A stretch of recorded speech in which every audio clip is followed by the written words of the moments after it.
ជនភៀសសឹកជាង1000គ្រួសារមិនអាចទៅកាន់លំនៅឋានវិញបានទេដោយសារតែយោធាថៃដាក់ទូកុងតឺន័រនិងលួសបន្លាបិទផ្លូវចិត្តមិនឲ្យចូល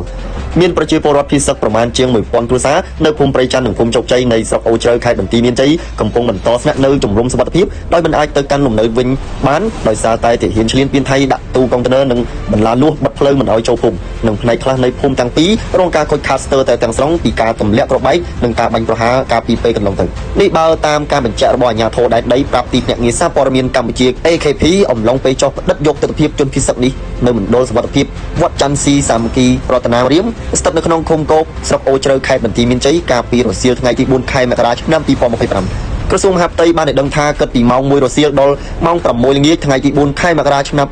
2026មានជនភៀសសឹកចំនួន25407នាក់បន្ថែមទៀតបានបន្តវិលទៅលំនៅឋានវិញដូច្នេះក្នុងចំណោមជនភៀសសឹកសរុបជាង640,000នាក់មាន242,267នាក់ក្នុងនោះស្ត្រីមាន127,866នាក់និងកុមារមាន78907នាក់បន្តស្នាក់នៅជំរំ